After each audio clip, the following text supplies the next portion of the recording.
আমার নাম নূপুর। ধনী পরিবারের 4 ভাইয়ের একমাত্র বোন আমি। আমার বাবা মা অনেকদিন আগেই মারা গেছেন, কিন্তু আমার দাদারা আমাকে বাবা মায়ের অভাব কোনোদিন বুঝতে দেয়নি। আমি এত আদর আর ভালোবাসায় বড় হয়েছি যে তারা কোনো কিছুর অভাব কোনোদিন বুঝতে দেয়নি। আমি যা চেয়েছি তাই সঙ্গে সঙ্গে পেয়েছি। আমার বড় দাদা গ্রামে মাতব্বর আর ছোট 2 দাদা বিদেশে পড়তে গিয়েছিল, কিন্তু আমার পড়াশোনা করতে ইচ্ছে করত না। আর এক ভাই গ্রামে ডাক্তারি করত। আজকাল দেখি ছেলে হোক বা মেয়ে সবারই মোবাইল আছে, তাই আমি আমার দাদার কাছে একটা স্মার্টফোন চাইলাম। আমার বড় দাদার সাথে সাথে আমাকে একটা নতুন এই স্মার্টফোন কিনে দিলেন।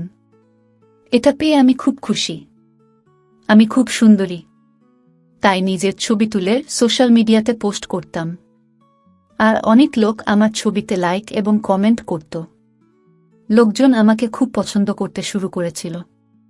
একদিন আমি সোশ্যাল মিডিয়ায় সজীব নামের একটি ছেলের সাথে কথা বলে। সে খুব বুদ্ধিমান। ও আমাকে বুঝিয়েছিলেন যে ছবি সোশ্যাল মিডিয়াতে আপলোড করা কেন উচিত না। তারপর সোশ্যাল মিডিয়া থেকে আমার সব ছবি ডিলিট করে দিয়েছি। ধীরে ধীরে সজীবের সাথে আমার বন্ধুত্ব বাড়তে থাকে এবং আমাদের বন্ধুত্ব কখনো প্রেমে পরিণত হয় বুঝতে পারিনি। তার সাথে প্রতিদিন ফোনে কথা বলতাম আর ঘন্টার পর ঘন্টা গল্প করতাম। আমি গ্রামের মেয়ে আর সজীব শহরের। আমরা দুজনেই একে অপরের প্রেমে পড়েছি। একদিন জানতে পারলাম আমার দাদা গ্রামের উকিলের সাথে আমার বিয়ে ঠিক হয়েছে, কিন্তু আমি সজীবকে ভালোবাসি, তাই অন্য কাউকে বিয়ে করব কিভাবে? আমি আমার বৌদিকে সজীবের কথা বললাম। যখন বৌদি দাদাকে বলল সজীবকে আমি ভালোবাসি, তখন দাদা আমার হাত থেকে মোবাইল কেড়ে নিয়ে আমাকে বলে ছেলের সাথে কথা বলবি না। সোশ্যাল মিডিয়ায় দেখে কারো প্রেমে পড়া ঠিক না। এই ধরনের মানুষেরা সবসময় প্রতারক হয়, যারা মেয়েদেরকে প্রেমের ফাঁদে ফেলে প্রতারণা করে। কিন্তু সজীব এরকম না। আমি দাদাকে বোঝানোর অনেক চেষ্টা করেছি, কিন্তু দাদা আমার কোনো কথা শোনেননি। দাদা আমাকে সজীবকে ভুলে যেতে বলেছিলেন, কিন্তু আমি ভুলতে পারিনি সজীব আমাকে বাড়ি থেকে পালিয়ে যেতে বলে। আমি দাদাকে অনেক বোঝানোর চেষ্টা করেছি, কিন্তু দাদা বোঝেননি। তাই একদিন রাতে অন্ধকারে গোপনে বাড়ি থেকে পালিয়ে সজীবের দেওয়া ঠিকানায় পৌঁছায়। সজীবের সাথে দেখা হওয়াতে আমি খুব খুশি, কারণ সবুজকে প্রথমবার দেখেছি। আমাকে দেখে সজীবও খুব খুশি। শুধু যে ফ্যামিলিতে কেউ নেই, ও একটা ভাড়া বাড়িতে থাকে। আমরা দুজনে কোর্ট ম্যারেজ করে স্বামী স্ত্রী হই। সংসারকে সুন্দরভাবে চালানোর জন্য সজীব খুব পরিশ্রম করত। আমি সজীবের সাথে খুব খুশি। আমি বাড়ি থেকে পালিয়ে এসেছি, তাই হয়তো আমার দাদারা আমাকে খুঁজে বের করার চেষ্টা করছে, কিন্তু তাতে আমার কিছু যায় আসে না। আমি আমার স্বামীকে নিয়ে খুশি। সজীব ও আমার ছোটখাটো প্রয়োজনের যত্ন নিত। আমি আমার জীবনে এই সিদ্ধান্ত নেওয়ার জন্য কখনো আফসোস করিনি। কিন্তু একদিন আমার সাথে এমন ঘটনা ঘটল যে আমি কল্পনাও করতে পারিনি। গল্পটির মাঝখানে একটি কথা বলতে চাই। আপনি যদি আমাদের এই চ্যানেলটির নতুন দর্শক হয়ে থাকেন তাহলে চ্যানেলটি সাবস্ক্রাইব করে আমাদের পাশে থাকবেন। একদিন আমি ফোন পেলাম, আমার স্বামীর অ্যাক্সিডেন্ট হয়েছে। আমার পায়ের নিচ থেকে মাটি সরে গেল। দৌড়াতে দৌড়াতে হাসপাতালে গিয়ে দেখি আমার স্বামী মৃত্যুর কোলে ঢলে পড়েছে। মানে আমার সারা জীবন নষ্ট হয়ে গেছে, যার জন্য আমি গ্রাম থেকে শহরে এসেছি আর সে আমাকে একা রেখে চলে গেছে। কাঁদতে কাঁদতে আমি অজ্ঞান হয়ে গেলাম। সেই অবস্থাতেই আমি শেষকৃত্য করেছি, কারণ এই শহরে আমার স্বামী নিজের বলতে কেউ নেই, আর আমারও স্বামী ছাড়া কেউ নেই। কিন্তু সেও আমাকে ছেড়ে চলে গিয়েছে। এখন আমি সম্পূর্ণ একা। আমি কখনো ভাবিনি আমার সাথে এমন হতে পারে। আমি খুব একটা শিক্ষিত না এবং আমার যা কিছু আইডি ছিল সব দাদাদের বাড়িতে। তার আইডি না থাকায় আমি কোনো কাজও পাচ্ছি না। বিয়ের মাত্র 2.5 মাস পরে সজীবের মৃত্যুর পর আমি দাদাদের সাথে যোগাযোগ করার চেষ্টা করলে তারা আমাকে অস্বীকার করে। বলে, তুই আমাদের জন্য মরে গেছিস, তুই আর এই বাড়িতে পারবি না। আমরা সারা গ্রামে বলে দিয়েছি তুই মারা গেছিস, আর একটা লাশ এনে গ্রামের সবাইকে দেখিয়েছি। আমি জানতাম যে দাদাদের কাছ থেকে আমি এরকমই উত্তর পাব, কিন্তু আমি এখন কিভাবে বাঁচব? আমার মাথায় তো সমস্যার পাহাড় নেমে এসেছে। সজীব মারা গেছে, ১.৫ মাস হয়ে গেছে। কয়েকদিন আশেপাশের লোকজন আমাকে সাহায্য করে, কিন্তু কতদিন এভাবে কেউ সাহায্য করতে পারে? আমি ঘরের কিছু জিনিসপত্র বিক্রি করে কোনো রকম খেয়ে পড়ে বাঁচতে লাগলাম। কিন্তু ভাড়া না দেয়া একদিন বাড়িওয়ালা আমাকে বাড়ি থেকে বের করে দিলেন। এখন এমন খারাপ দিন এলো যে আমি রাস্তায় ভিক্ষা করতে বাধ্য হলাম। যখন কেউ খাবার দিত তখনই খেতাম, না হলে খালি পেটে ঘুরে বেড়াতাম। থাকার জায়গা ছিল না, তাই রাস্তায় দিনরাত পড়ে থাকতাম। একদিন খিদের জ্বালা সহ্য করতে না পেরে একজন লোক ভিক্ষা দিতে এলে আমি তার পা ধরে বলতে লাগলাম, স্যার, আমি 2 দিন কিছু খাইনি, আমাকে কিছু খেতে দিন, দয়া করে আমাকে কিছু খেতে দিন, না হলে আমি মরে যাব। তিনি আমাকে বললেন, তুমি কি আমার বাড়িতে যেতে পারবে? এই কথা শুনে আমি অবাক হয়ে গেলাম। তিনি বলতে লাগলেন, আমার বউ মারা গেছে, আমার একটি ছেলে আছে, বয়স 4 বছর, আমি চাই তুমি আমার ছেলের দেখাশোনা করো। যদি তুমি তার দেখাশোনা ঠিকমতো করতে পারো তাহলে আমি তোমাকে থাকা খাওয়ার সব দেব এবং তুমিও বেঁচে যাবে। যাই হোক, আমার জীবন খুব কষ্টে চলছিল, আমার থাকার কোনো জায়গা নেই। বাড়িওয়ালা বাড়ি থেকে বের করে দিয়েছিলেন। এখন কেউ খাবার দিলে খাই, না দিলে না খেয়ে থাকি। তাই আমি সাথে সাথে রাজি হয়ে লোকটির সাথে তার বাড়িতে গেলাম। বাড়িটা অনেক বড় এবং সে খুব ধনী। উনি আমাকে খাবার খেতে দিলেন আর বললেন, পেট ভরে খাও। প্রথমত আমি পেট ভরে খাবার খেলাম। খাবার খাওয়ার পর তিনি আমাকে বললেন, তুমি বাড়িতে আরামে থাকতে পারো, এখানে তোমার কোনো সমস্যা হবে না। এই বাড়িতে শুধু আমি আর আমার ছেলে থাকি। এবার তুমি বলো তুমি কে? আমি বললাম, আমার নাম নুপুর এবং আমি খুব ধনী পরিবারের মেয়ে ছিলাম। আমি আমার 4 ভাইয়ের একমাত্র বোন। আমি সোশ্যাল মিডিয়ায় একটি ছেলের প্রেমে পড়ে গ্রাম ছেড়ে এখানে আসার পর আমাদের জীবন সুখেই চলছিল। তারপর একদিন আমার স্বামী দুর্ঘটনায় মারা গেলে আর আমাকে রাস্তার ধারে ভিক্ষা করতে বাধ্য হতে হয়। 3 দিন কিছু খেতে পাইনি, তাই আপনার পায়ে পড়ে মিনতি করেছিলাম। আপনি আমাকে সাহায্য না করলে আমি না খেয়ে হয়তো মারাই যেতাম। লোকটি তখন বললেন, তুমি আমার বোনের মতো, তুমি এখানে থাকতে পারো, কিন্তু বিনিময়ে তোমাকে আমার ছেলের দেখাশোনা করতে হবে। আমার বউ মারা গেছে, তাই আমি ছেলের যত্ন নিতে পারছি না। আমার একটা মেয়ের দরকার যে তাকে মায়ের মতো মানুষ করতে পারে। তিনি আমাকে তার ছেলের সাথে পরিচয় করিয়ে দিয়ে বললেন, এটা আমার ছেলে এবং এর নাম শিহাব। এর জন্মের পরপরই এর মা পৃথিবী ছেড়ে চলে গেছে। আমি কোলে নিয়ে তাকে আদর করতে লাগলাম। আমি ভাবতে লাগলাম, আজ যদি আমার ছেলে থাকতো তাহলে শিহাবের মতো হতো। আমিও বিয়ের 1 মাস পর গর্ভবতী হয়েছিলাম, কিন্তু আমার মিসক্যারেজ হয়, তাই মা হতে পারেনি। আমি আপনাকে কথা দিচ্ছি, আমি একে নিজের ছেলের মতো মানুষ করব। আমি শিহাবের যত্ন করে খুব আনন্দ পেতাম। আমার একমাত্র দায়িত্ব ছিল শিহাবের যত্ন নেওয়া, তাকে সময়মতো খাওয়ানো, সময়মতো ঘুম পাড়ানো, তার জামাকাপড় পাল্টানো ইত্যাদি। বাকি সব কাজ করার জন্য অন্য লোক ছিল। একদিন সকালে ঘুম থেকে উঠে দেখি শিহাব বিছানায় নেই। আমি উঠে বাইরে এসে মালিককে জিজ্ঞেস করলাম, শিহাব কোথায়? সে তার বিছানায় নেই কেন? বাড়ির মালিক বললেন, সন্ধ্যার মধ্যেই ও বাড়ি ফিরে আসবে। আমি তাকে জিজ্ঞেস করলাম, শিহাব কোথায় আছে? আজ সন্ধ্যাবেলা কোথা থেকে ফিরবে? কিন্তু তিনি আমার কথার কোনো উত্তর দিলেন না। তিনি বাড়ির মালিক, তাই আমি তাকে খুব বেশি জোর করতে পারিনি, কারণ সে যদি আমাকে বাড়ি থেকে বের করে দেন তাহলে আমি কোথায় যাব? প্রতিদিন সন্ধ্যায় শিহাব বাড়িতে আসত। রাতে ঘুমানোর পর সকালে ঘুম থেকে উঠে দেখি শিহাব তার বিছানায় নেই, কিন্তু সন্ধ্যায় ফিরে আসত। যখনই আমি মালিককে শিহাবের কথা জিজ্ঞেস করতাম তিনি কোনো উত্তর দিতেন না এবং বলতেন, তুমি এই সব বিষয় থেকে দূরে থাকো, তার সম্পর্কে এত কিছু তোমার জানার দরকার নেই। তোমার কাজ কেবল তার যত্ন নেওয়া এবং তাকে ভালো করে লালন পালন করা। তাই তোমাকে যে কাজ দেওয়া হয়েছে তুমি শুধুমাত্র তাই করো। তারপর থেকে মালিককে জিজ্ঞাসা করা বন্ধ করে দিয়েছি। একদিন রাতে আমি যখন শিহাবের সাথে ঘুমাচ্ছিলাম, মাঝরাতে চোখ খুলে দেখলাম যে শিহাব বিছানায় আছে। আমি দেখার জন্য জেগে থাকলাম। কিন্তু কখন যে ঘুমিয়ে পড়েছি বুঝতেও পারিনি। আজ সকালে প্রতিদিনের মতো শিহাব বিছানায় নেই। বাইরে বেরিয়ে কোথাও কে দেখতে না পেয়ে রুমে ফিরে এলাম। এর আগে কখনো ভাবিনি মালিক কি কাজ করেন, আমি শুধু আমার কাজ নিয়ে ব্যস্ত থাকতাম। এই বাড়িতে সব পাচ্ছিলাম, তাই বেশি কিছু ভাবিনি। কিন্তু একদিন কাজের মহিলাকে জিজ্ঞেস করলাম যে মালিক কি কাজ করেন, তখন সেই কাজের মেয়েটি আমাকে বলল যে তিনি একজন পুলিশ ইন্সপেক্টর। অবাক হয়ে আমি ভাবতে লাগলাম, আমি একজন পুলিশ অফিসারের বাড়িতে। একদিন দেখলাম একটি ফাইল মালিকের টেবিলে রাখা, আমি সেটি তুলে নিয়ে ভিতরে রাখতে যাচ্ছিলাম। হঠাৎ করে সেই ফাইলটা আমার হাত থেকে পড়ে ওর ভেতর থেকে অনেক কাগজ বেরিয়ে পড়ে। আমি সেই কাগজগুলো গোছাতে গেলে সেখানে একটা ফটো দেখে আমি হতবাক হয়ে গেলাম।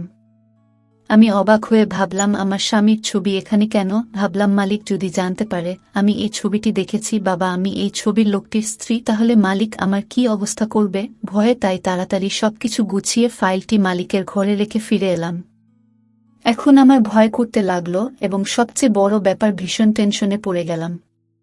কিন্তু তবুও আমি এখান থেকে যেতে পারিনি, কারণ এই বাড়িটা ছাড়া আর কোনো থাকার জায়গা নেই। এছাড়া আমি শিহাবকে নিজের ছেলের মতো ভালোবাসি। তাছাড়া এই ছবির রহস্যটা জানতে চাই। এই পুলিশ লোকটা কিভাবে ছবিটা পেল। ভাবলাম আমার দাদা সজীবকে খুঁজে বের করার জন্য এই পুলিশ অফিসারের কাছে কেস ফাইল করতে পারে। কিন্তু দাদারা কখনো সজীবকে দেখেনি, মনের মধ্যে অদ্ভুত অদ্ভুত সব ভাবনা আসছিল। কিন্তু মালিককে জিজ্ঞাসা করার সাহস পেলাম না। 3 মাস হয়ে গেল আমি এখানে আছি। বাচ্চাটি আমাকে মা বলে ডাকতে শুরু করেছে, কিন্তু এতে মালিকের কোনো আপত্তি নেই।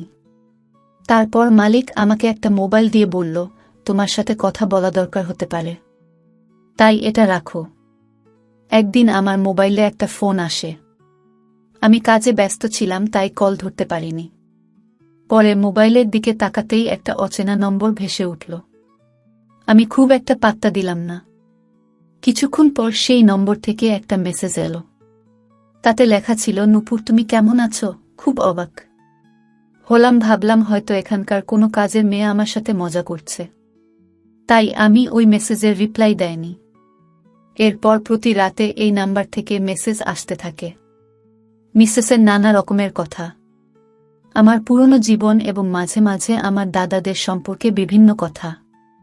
আমার স্বামী একমাত্র ব্যক্তি ছিলেন, তিনি আমার সম্পর্কে এসব কথা জানতেন। আমার সাথে যা ঘটছে তাতে আমি ভয় পেয়ে গেলাম, জানি না কে সে আর কেন সে আমাকে জ্বালাতন করছে।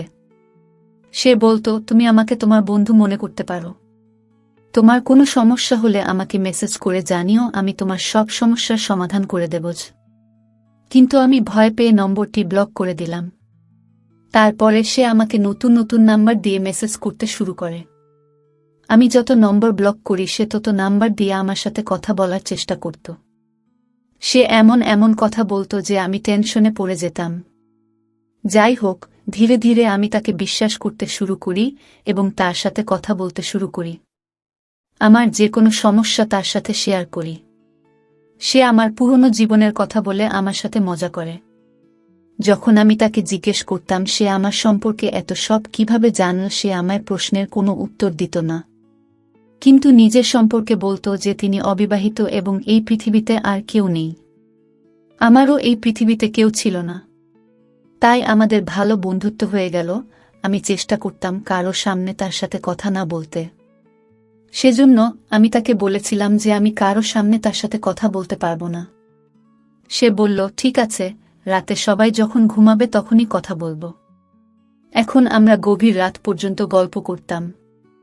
গভীর রাত পর্যন্ত গল্প করার কারণে ঘুম ভাঙতে দেরি হতো। সকালে ঘুম থেকে উঠে শিহাবকে দেখতে পেতাম না।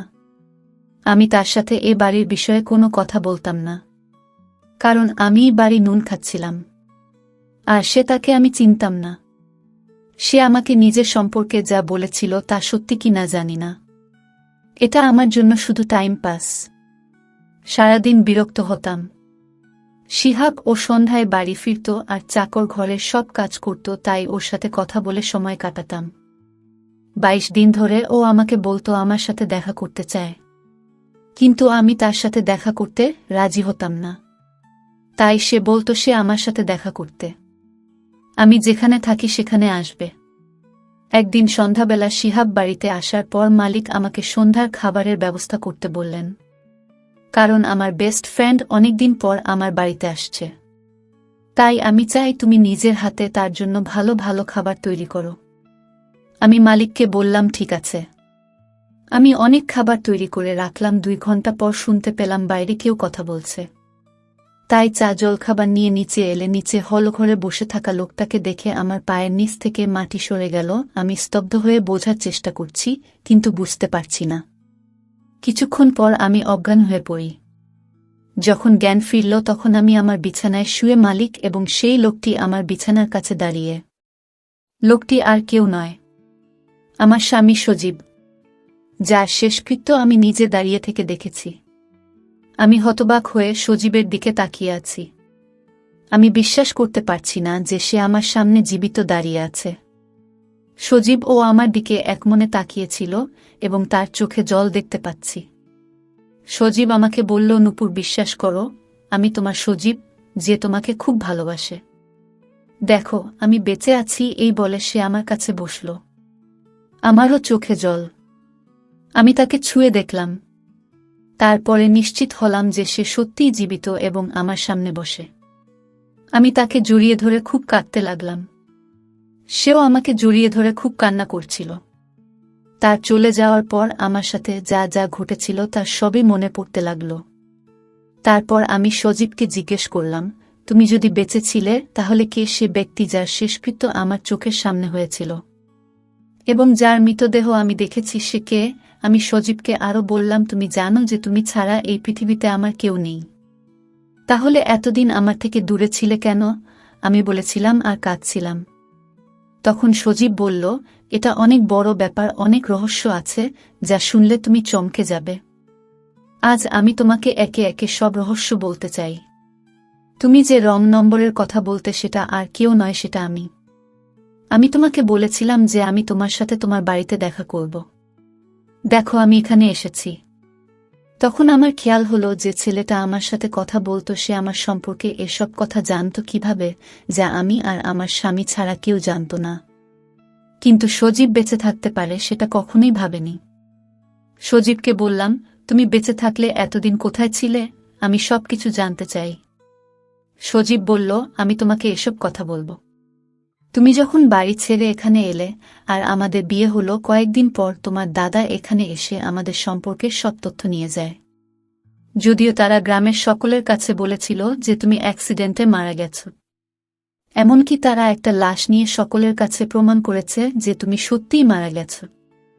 কারণ গ্রামবাসীরা যদি জানত যে মণ্ডলের বোন বাড়ি থেকে পালিয়ে গেছে, তাহলে তাদের নাক কাটা যেত। তার অপমানের ভয়ে তোমার দাদার আমি মিথ্যাচার করে প্রমাণ করেছে যে তুমি মারা গেছ। কিন্তু তারা আমাকে শত্রু করে নেয়, যেহেতু তাদের বোনকে আমি বিয়ে করেছি। তোমার দাদা আমাকে সর্বত্র খুঁজছে।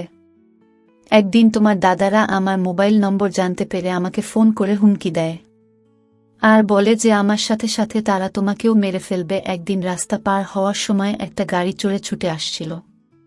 আমি তো লাফিয়ে পড়ে কোনো রকমে প্রাণ বাঁচান, কিন্তু অন্য এক পথচারী দুর্ঘটনার পরে প্রাণ হারান। তারপর আমি ওখান থেকে পালিয়ে আসি। তোমার ভাই ইচ্ছা করে আমাকে মারতে চেয়েছিল। তারপরেও তোমার দাদা ফোন করে বলেছিল, এবার তুমি বেঁচে গেছ, তাই ভেবো না যে তুমি প্রতিবার বেঁচে যাবে। তোমাকে না মারা পর্যন্ত আমরা থামব না। তোমার বাড়ির লোকেরা আমার জীবনের শত্রু হয়ে উঠেছে। আমার সাথে আরও অনেক ঘটনা ঘটেছে। প্রথমে আমি জানতাম না এগুলো তোমার দাদা করছে, কিন্তু যখন থেকে হুমকি ফোন আসা শুরু হলো তখন বুঝলাম যে তোমার দাদারা আমার সাথে এসব করছে। আর যার বাড়িতে তুমি আছো সে আমার ছোটবেলার বন্ধু এবং একজন পুলিশ অফিসার। আমি তার কাছে সাহায্য চাই এবং সে আমাকে সাহায্য করতে রাজি হয়। 1 মাস ধরে আমি জীবন বাঁচানোর জন্য বিভিন্ন জায়গায় দৌড়াতে থাকি। এরপরে তোমার জন্য চিন্তা হতে শুরু করে। জানতাম যে আমার বন্ধু তার বাড়িতে একা থাকে, তাই আমি তাকে বলেছিলাম যে তোমাকে কোনোভাবে তার বাড়িতে নিয়ে আসতে এবং ওকে তোমার বাড়িতে থাকতে দিতে, যাতে তুমি বিপদে না পড়ো। আমার এই বন্ধুটি যদি তোমাকে বলতো যে তুমি আমার বাড়িতে এসো, তুমি এত সহজে তার বাড়িতে যেতে রাজি হবে না, তাই সে ভাবল তার ছেলে শিহাবকে বড় করার দায়িত্ব তোমাকে দিলে তুমি রাজি হবে এবং সহজে তার বাড়িতে থাকতে যাবে এবং আমার সব সমস্যা শেষ হয়ে গেছে। আমার বন্ধু তোমার ভাইদের গ্রেফতার করেছে। আমি তোমার সামনে দীর্ঘদিন আসতে পারিনি কারণ আমার বন্ধু আমাকে জেলের একটি কক্ষে বন্দী করে রেখেছিল। কারণ আমি যদি বাইরে থাকতাম তবে তোমার দাদারা কোনো না কোনোভাবে আমার খোঁজ পেয়ে যেত এবং আমাকে মেরে ফেলত। আমার বন্ধু জেলে আমার খুব খেয়াল রাখত। যতক্ষণ না আমার বন্ধু তোমার দাদাদের ধরতে পেরেছে ততক্ষণ সে আমাকে জেল থেকে বের হতে দেয়নি, কারণ আমার জন্য জেলই একমাত্র জায়গা যেখানে আমি সম্পূর্ণ নিরাপদ। আমি সজীবকে বললাম, আমার একটা প্রশ্ন আছে যেটা মনের মধ্যে ঘুরপাক খাচ্ছে। শিহাব ভোরবেলা কোথায় যায়? তখন সজীবের বন্ধু বলতে লাগলো, আমার স্ত্রী নেই এবং আমার ছেলের একজন মা দরকার। তোমার আসার 2 মাস আগে আমার স্ত্রী মারা গিয়েছিল। শিহাব খুব কান্নাকাটি করত, তাই আমি তোমাকে এখানে নিয়ে আসি। আমি টেনশনে ছিলাম যে আমার ছেলে তোমাকে তার মা মনে করবে কিনা, কিন্তু তুমি তার মায়ের জায়গা খুব সহজেই নিয়ে নিয়েছ। আর আমার ছেলে সকালে বোর্ডিং স্কুলে যায় এবং সন্ধ্যায় ফিরে আসে। আমার স্ত্রী অসুস্থ ছিল, সেজন্য আমি ওকে বোর্ডিং স্কুলে দিয়েছিলাম। তার মনোযোগ অন্যদিকে সরিয়ে দিতে এবং রাতে তাকে বাড়িতে নিয়ে আসতাম। তুমি আমার ছেলের খুব যত্ন নিতে। আমি তোমার কাছে ঋণী। সজীব তার বন্ধুকে বলল, তুমি আমাদের অনেক সাপোর্ট করেছ।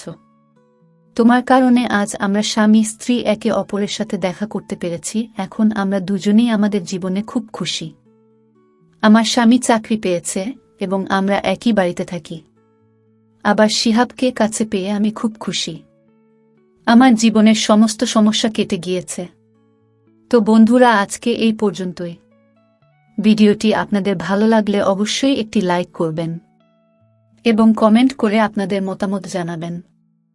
আর চ্যানেলটি সাবস্ক্রাইব করে সাথেই থাকবেন। ধন্যবাদ।